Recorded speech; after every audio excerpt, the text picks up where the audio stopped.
ನಮಸ್ಕಾರ. ಈ ನ್ಯೂಸ್ ಟಿವಿಯ ಸ್ಪೀಡ್ ನ್ಯೂಸ್ಗೆ ಸ್ವಾಗತ. ದೇಶ, ರಾಜ್ಯ ಹಾಗೂ ಸ್ಥಳೀಯ ವಿದ್ಯಮಾನಗಳ ಪಟಾಪಟ್ ಸುದ್ದಿ. ಬಳ್ಳಾರಿಯಲ್ಲಿ ಪೊಲೀಸ್ ಕಸ್ಟಡಿಯಿಂದ ಪರಾರಿಯಾಗಿದ್ದ ವಂಚನೆ ಆರೋಪಿ 24 ಗಂಟೆಯೊಳಗೆ ಮತ್ತೆ ಬಂಧನಕ್ಕೆ ಒಳಗಾಗಿದ್ದಾನೆ. ಬಳ್ಳಾರಿ ಜಿಲ್ಲೆಯಲ್ಲಿ ಕೋಟ್ಯಾಂತರ ವಂಚನೆ ಪ್ರಕರಣದ ಆರೋಪಿ ಪೊಲೀಸ್ ಕಸ್ಟಡಿಯಲ್ಲಿದ್ದಾಗಲೇ ಠಾಣೆಯಿಂದ ಪರಾರಿಯಾಗಿದ್ದು, ನಂತರ 24 ಗಂಟೆಯೊಳಗೆ ಮತ್ತೆ ಬಂಧನಕ್ಕೊಳಗಾದ ಘಟನೆ ಸಂಚಲನ ಮೂಡಿಸಿದೆ. ಬಳ್ಳಾರಿಯ ಎಪಿಎಂಸಿ ಪೊಲೀಸ್ ಠಾಣಾ ವ್ಯಾಪ್ತಿಯಲ್ಲಿ ಘಟನೆ ನಡೆದಿದ್ದು, ಆರೋಪಿ ಸಂತೋಷ್ ಪೊಲೀಸ್ ಕಸ್ಟಡಿಯಲ್ಲಿದ್ದಾಗಲೇ ತಪ್ಪಿಸಿಕೊಂಡಿದ್ದಾನೆ. ತಡರಾತ್ರಿ ಪೊಲೀಸರು ವ್ಯಾಪಕ ಶೋಧ ಕಾರ್ಯಾಚರಣೆ ನಡೆಸಿ ಕೊನೆಗೂ ಆರೋಪಿಯನ್ನ ಮತ್ತೆ ಬಂಧಿಸಿ ಠಾಣೆಗೆ ಕರೆತಂದಿದ್ದಾರೆ. ಮುಂಬೈ ಸ್ಥಳೀಯ ರೈಲಿನಲ್ಲಿ ಮಹಿಳಾ ಪ್ರಯಾಣಿಕರ ನಡುವೆ ನಡೆದ ಘರ್ಷಣೆಯ ವಿಡಿಯೋ ಸಾಮಾಜಿಕ ಜಾಲತಾಣದಲ್ಲಿ ವೈರಲ್ ಆಗಿದೆ. ಮಹಾರಾಷ್ಟ್ರದ ಮುಂಬೈನ ಡೋಂಬಿವ್ಲಿ ಪ್ರದೇಶದಲ್ಲಿ ಸ್ಥಳೀಯ ರೈಲಿನೊಳಗೆ ಮಹಿಳಾ ಪ್ರಯಾಣಿಕರ ನಡುವೆ ಘರ್ಷಣೆ ಸಂಭವಿಸಿದೆ. ಈ ಘಟನೆಯ ವಿಡಿಯೋ ಈಗ ಸಾಮಾಜಿಕ ಮಾಧ್ಯಮಗಳಲ್ಲಿ ವೈರಲ್ ಆಗಿದೆ.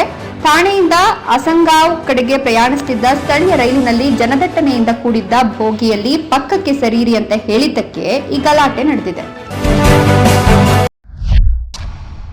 ಗಾಜಿಯಾಬಾದ್ನಲ್ಲಿ ಬೆಂಕಿಗೆ 150 ಗುಡಿಸಲುಗಳು ಸುಟ್ಟು ಹೋಗಿದ್ದು, ಪೆಟಾ ತಂಡ ಹಲವು ಪ್ರಾಣಿಗಳನ್ನು ರಕ್ಷಿಸಿದೆ. ಗಾಜಿಯಾಬಾದ್ನ ಹಳ್ಳಿಯೊಂದರಲ್ಲಿ ಬೆಂಕಿ ಅವಘಡದಿಂದ ಸುಮಾರು 150 ಗುಡಿಸಲುಗಳು ಸುಟ್ಟು ಹೋದ ನಂತರ people for the ethical treatment of animals ಇಂಡಿಯಾದ ತಂಡವು ತಕ್ಷಣ ಅಲ್ಲಿಗೆ ಧಾವಿಸಿ ಹಲವಾರು ಪ್ರಾಣಿಗಳನ್ನು ರಕ್ಷಿಸಿ ಚಿಕಿತ್ಸೆ ನೀಡಿದೆ. ಸ್ಕ್ರಾಪ್ ಕೆಲಸ ನಡೆಯುತ್ತಿದ್ದಾಗ ಬೆಂಕಿ ಹೊತ್ಕೊಂಡಿತ್ತು. ಇದರಿಂದಾಗಿ ಅನೇಕ ಕುಟುಂಬಗಳು ನಿರಾಶ್ರಿತವಾಗಿವೆ. ಎಲ್ಲಿಯವರೆಗೂ ಯಾವುದೇ ಮನುಷ್ಯರ ಪ್ರಾಣಕ್ಕೆ ಹಾನಿಯಾಗಿಲ್ಲ. ಮೈಸೂರಿನಲ್ಲಿ ಮನೆಯ ಮಂಚದ ಕೆಳಗೆ ಚಿರತೆ ಪತ್ತೆಯಾಗಿದ್ದು, ಅರಣ್ಯ ಇಲಾಖೆ ಸೆರೆ ಕಾರ್ಯಾಚರಣೆ ನಡೆಸುತ್ತಿದೆ. ಮೈಸೂರಿನ ಸಿದ್ಧಾರ್ಥ ನಗರದ ಮನೆಯೊಂದರಲ್ಲಿ ಚಿರತೆ ಪ್ರತ್ಯಕ್ಷವಾಗಿದ್ದು, ಸುರೇಶ್ ಅನ್ನೋರ ಮನೆಯ ಮಂಚದ ಕೆಳಗೆ ಅವಿತು ಕುಳಿತಿರೋದು ಕಂಡುಬಂದಿದೆ. ಸುರೇಶ್ ಪತ್ನಿ ಸುಜಾತ, ತಾಯಿ ಶೈಲಜಾ ಮನೆಯಲ್ಲಿದ್ದಾಗ ಏಕಾಏಕಿ ಮನೆಗೆ ಎಂಟ್ರಿ ಕೊಟ್ಟ ಚಿರತೆ ವೃದ್ಧೆ ಶೈಲಜಾ ಮಲಗಿದ್ದ ಕೊಠಡಿಯೊಳಗೆ ಪ್ರವೇಶಿಸಿದೆ. ಸಮಯ ಪ್ರಜ್ಞೆಯಿಂದ ಅತ್ತೆ ಶೈಲಜರನ್ನ ಈ ವೇಳೆ ಸುಜಾತ ರಕ್ಷಣೆ ಮಾಡಿದ್ದು, ಏಕಾಏಕಿ ಚಿರತೆ ನುಗ್ಗಿದ್ದರಿಂದ ಮನೆಯವರು ಆತಂಕಕ್ಕೀಡಾದ ಪ್ರಸಂಗ ನಡೆದಿದೆ. ಪುಣೆ ವಿಮಾನ ನಿಲ್ದಾಣದಲ್ಲಿ ತಾಂತ್ರಿಕ ದೋಷದಿಂದ ಭಾರತೀಯ ವಾಯುಪಡೆಯ ಯುದ್ಧ ವಿಮಾನ ತುರ್ತು ಭೂಸ್ಪರ್ಶ ಮಾಡಿದೆ. ಮಹಾರಾಷ್ಟ್ರದ ಪುಣೆ ಅಂತಾರಾಷ್ಟ್ರೀಯ ವಿಮಾನ ನಿಲ್ದಾಣದಲ್ಲಿ ಶುಕ್ರವಾರ ತಡರಾತ್ರಿ ಭಾರತೀಯ ವಾಯುಪಡೆಯ ಯುದ್ಧ ವಿಮಾನವೊಂದು ತಾಂತ್ರಿಕ ದೋಷದಿಂದಾಗಿ ರನ್ವೇ ಮೇಲೆ ತುರ್ತು ಭೂಸ್ಪರ್ಶ ಮಾಡಿದ್ದು, ದೇಶೀಯ ವಿಮಾನ ಸಂಚಾರದಲ್ಲಿ ಭಾರೀ ವ್ಯತ್ಯಯ ಉಂಟಾಯಿತು. ಮಂಡ್ಯದ ಕೆಆರ್ಎಸ್ ಜಲಾಶಯದ ನೀರಿನ ಮಟ್ಟ 99 ಅಡಿಗೆ ಇಳಿದಿದ್ದು, ಕುಡಿಯುವ ನೀರಿನ ಆತಂಕ ಎದುರಾಗಿದೆ. ಮಂಡ್ಯ ಜಿಲ್ಲೆಯ ಶ್ರೀರಂಗಪಟ್ಟಣ ತಾಲೂಕಿನಲ್ಲಿರುವ ಕನ್ನಂಬಾಡಿ ಕಟ್ಟೆ ಜಲಾಶಯದಲ್ಲಿ ನೀರಿನ ಮಟ್ಟ ಆತಂಕಕಾರಿ ಮಟ್ಟಕ್ಕೆ ಕುಸಿದಿದೆ. ಜಲಾಶಯದ ಇಂದಿನ ನೀರಿನ ಮಟ್ಟ 100 ಅಡಿಗಿಂತ ಕೆಳಕ್ಕೆ ಅಂದ್ರೆ 99 ಅಡಿಗೆ ಕುಸಿದಿದ್ದು, ಮಳೆಗಾಲ ವಿಳಂಬವಾದರೆ ಕುಡಿಯುವ ನೀರಿಗಾಗಿ ದೊಡ್ಡ ಮಟ್ಟದ ಹಾಹಾಕಾರ ಎದುರಾಗುವ ಭೀತಿ ಆವರಿಸಿದೆ. ಬೆಂಗಳೂರಿನ ಹಲವೆಡೆ ಈಗಾಗಲೇ ನೀರಿನ ಸಮಸ್ಯೆ ಶುರುವಾಗಿದ್ದು, ಕೆಆರ್ಎಸ್ ಜಲಾಶಯದಲ್ಲಿ ನೀರಿನ ಮಟ್ಟ ಇಳಿಕೆಯಾಗಿರುವುದು ಇನ್ನಷ್ಟು ಸಮಸ್ಯೆಗೆ ಕಾರಣವಾಗಲಿದೆ. ಬೆಂಗಳೂರು ಡೈರಿ ಸರ್ಕಲ್ ಬಳಿ ಕಾರು ಸ್ಟಂಟ್ ಹಾಗೂ ಬೆಂಕಿ ಹೊರಸೂಸಿದ ದೃಶ್ಯ ವೈರಲ್ ಆಗಿದ್ದು, ಸಾರ್ವಜನಿಕರಲ್ಲಿ ಆತಂಕ ಮೂಡಿಸಿದೆ. ಬೆಂಗಳೂರು ನಗರದಲ್ಲಿ ಡ್ರಾಗ್ ರೇಸ್ ಹಾಗೂ ಸ್ಟಂಟ್ಗಳ ಹುಚ್ಚಾಟ ಮುಂದುವರೆದಿದ್ದು, ಟ್ರಾಫಿಕ್ ಪೊಲೀಸರ ಕ್ರಮಕ್ಕೂ ಲೆಕ್ಕಿಸದೆ ಪುಂಡರು ಅಟ್ಟಹಾಸ ಮೆರೆತಿದ್ದಾರೆ.